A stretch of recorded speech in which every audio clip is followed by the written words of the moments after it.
Good morning, dear students. I, Professor Basavaraj Koche, welcome you all for today's lecture of personality development and life skills. In previous class, we have seen certain manners and etiquettes which we should follow while entering into someone's office, or if someone enters our office or our working place. After that, today we are supposed to see the types of etiquettes. Let us begin the various types of etiquettes, what we should know or we should follow in our day-to-day activities, because every business and professional organization sets its own standards for acceptable business etiquette practices. Because there are some standard behavior and best practices which companies and business professionals should be aware of. Business etiquettes includes the various things like the behavior in various situations. So let us see what are the types of this business etiquettes. First one is personal interaction etiquettes. The way in which people in business personally interact with customers, vendors, business associates, and even with each other. These things create a perception of the value of the organization. For example, if you walked into an office and the receptionist ignored you or said, "What do you want?" It is an unfriendly tone. Would you feel welcome and respected? No. Most likely not at all. Etiquette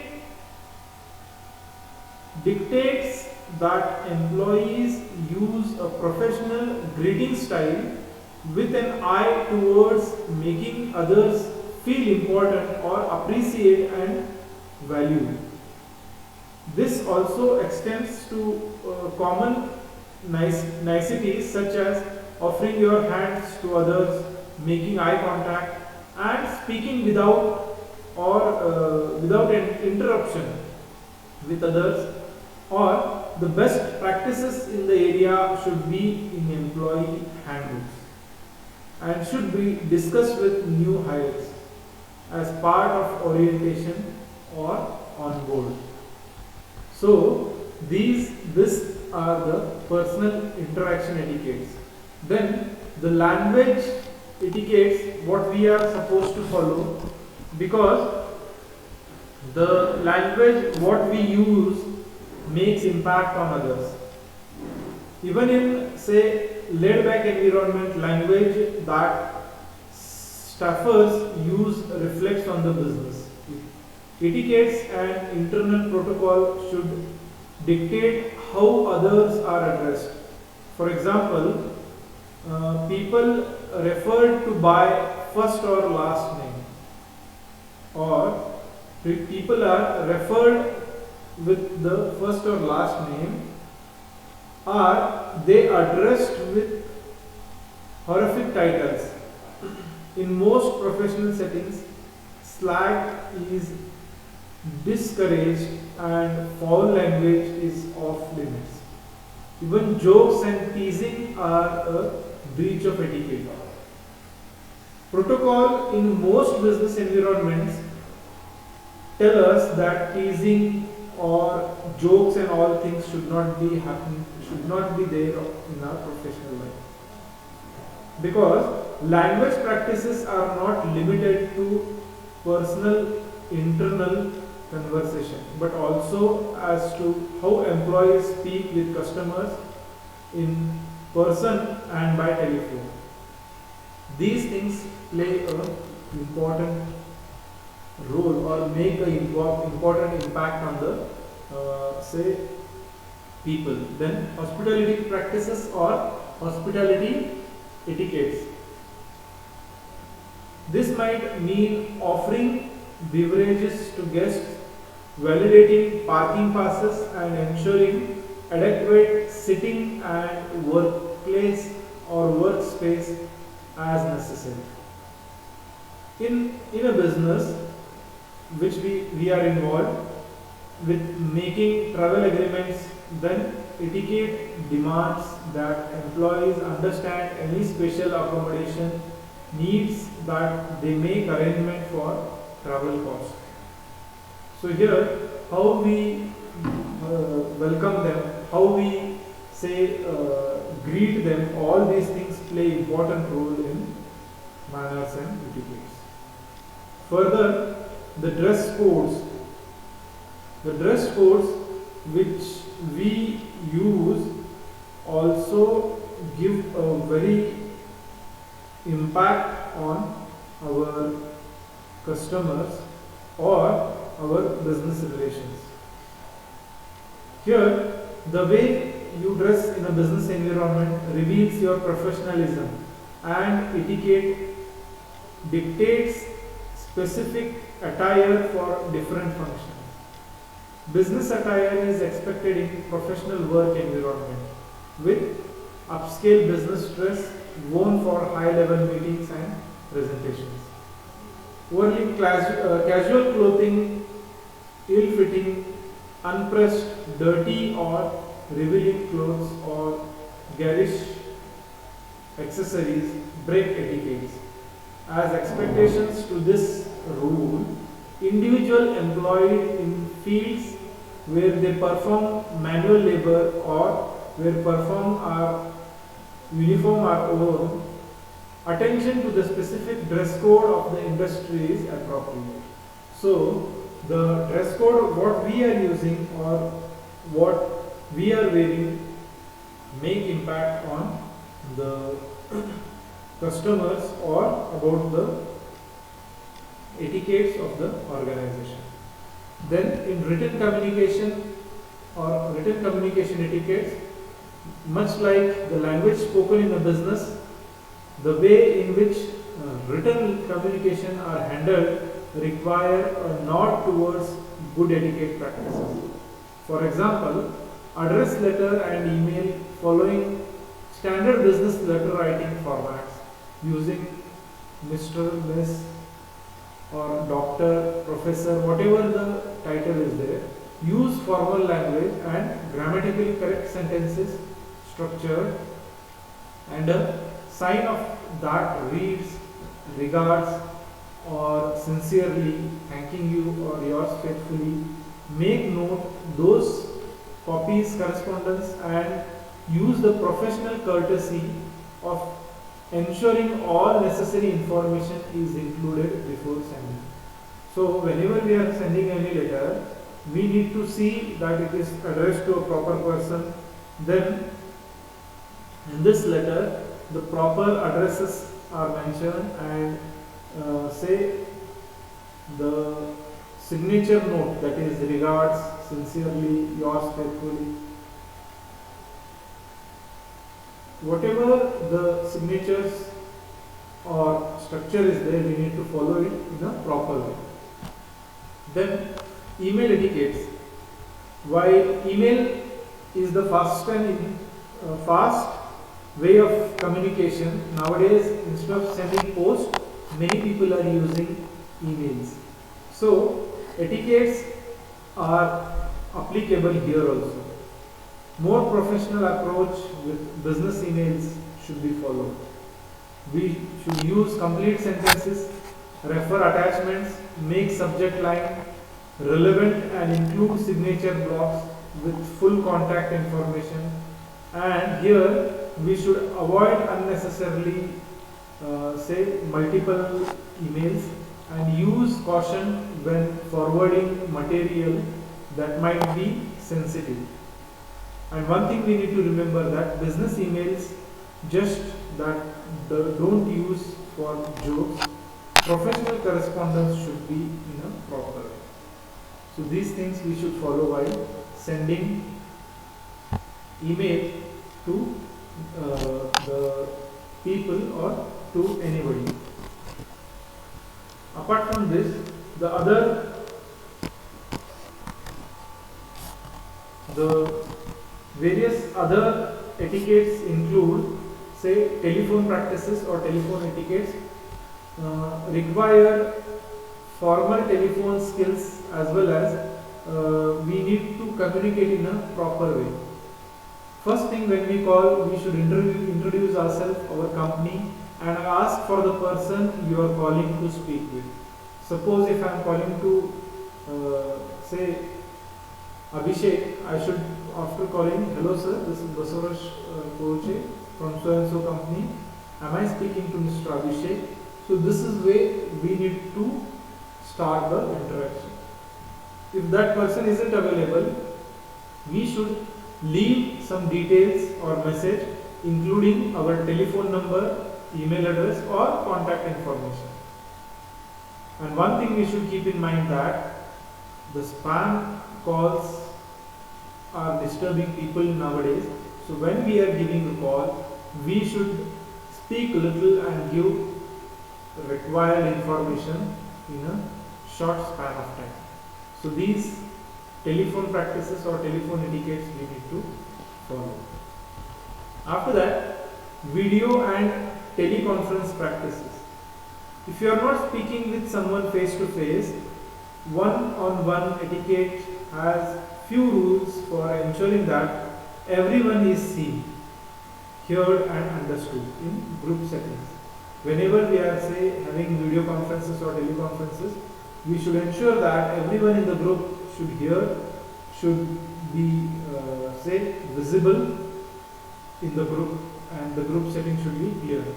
When communication may be challenging in a teleconferences, take turns speaking and introducing yourself before you speak or respond. When video conference is going on, pick a quiet location with no distractions in the background. Set the camera so that everyone in the group is visible and speak clearly. And whenever we are attending any video conference or a teleconference, we should ensure that wherever we are sitting it is a silent place, no disturbance should be there, network should be proper, the camera should be adjusted in a proper way, and a professional communication should happen. So these things we should follow in video and teleconference etiquettes. After that, the next type of etiquette is meeting etiquettes. When it comes to business meetings, etiquette is very important. It's all about common courtesy and manners, right from the time arriving or being present on time, stay on point with the agenda or moderator's direction. Take turns, speak and don't over talk or interrupt. Be prepared for meetings as a way to demonstrate your respect for others' time. Don't allow yourself to be distracted even if agenda items don't apply directly to your or your work. Business etiquettes require undivided attention. If you are using an electronic device to take notes, make it clear that you are using the device for that. No other distractions should be there in meeting. When somebody else is speaking, we should listen it in a proper way and we should not disturb them. So these are the meeting etiquettes. After that, meal etiquettes or dinner etiquettes or dining etiquettes we can call. Business meals can sometimes feel awkward, particularly if you are dining with strangers or you are trying to eat and contact business at the same time. Follow simple form of dining etiquettes can make us smooth going. For example, if you are the host, make reservation, confirm the meal meeting, time, location and your guests and arrive early. Let your host or serve know that the bill is to be brought to you at the end of the meal. Whenever we are the host, we should intimate the hotel people that bill should be given to me only. The person who is serving, we should intimate them. Let your host or server know that the bill is to be brought to you at the end of the meal. Encourage guests to order anything they would like. And if there is hesitation, take the lead by ordering something from the upper price end of the menu, because the guest may hesitate. Be kind and generous with your wait staff. If you are the guest, arrive on time, but if your host hasn't arrived, wait for your host before being seated. Allow the host to direct with comes first, food or business talks. Order for the middle of the menu price range, and don't speak with your mouth full. All parties should use caution when ordering alcohol, etc. Always wait until everyone's food has arrived before you start eating, and never ask for a to-go box. When people bring food to work to share, wait until everyone has an opportunity to sample the foods before taking second drink. If you bring food, indicate all particular allergens it may contain, such as nuts or gluten. If you don't care to practice in or in a workplace, that's fine, but business etiquette state that if you don't bring something to share, you don't eat that others have brought. It's short, without saying that you should never help yourself to food that isn't yours from the shared company lunchroom or refrigerator. So these are the dining etiquettes we should follow.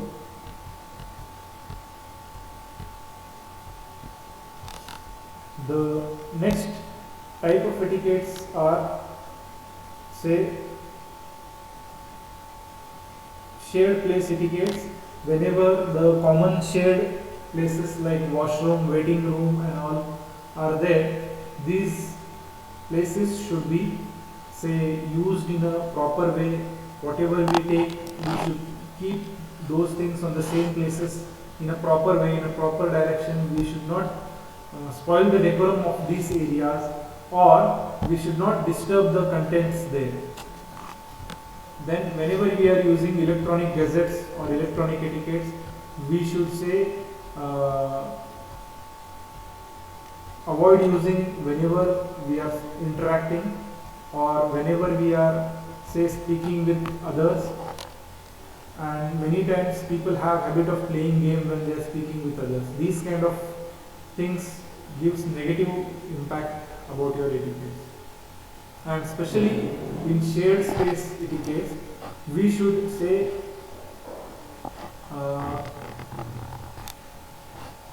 use, or when people work in close quarters with shared workplace, etiquettes play a very important role, like have respect for shared etiquettes and space. Say, replace the paper in empty printer tray, make a new pot of coffee when you take the last cup, and clean up any mess in the shared workplace. So these are the things which we should follow in the shared workplace. After that, professional courtesy. In professional courtesy, we should say introduce others in a professional setting. We should use full names and titles. We should not call only the middle name or name. We should call their designation and their name. Then follow up as promised on delivery of work put, referrals, then return calls. Whenever there are messages, we should respond them. Whenever there are emails, we should reply them. So these are certain professional courtesies which we should follow. So with this, the types of etiquettes are finished. If you have any doubts, any questions, you can feel free to contact me at any point of time. In next class, we shall see the importance of etiquettes and manners. Till then, thank you. Good day.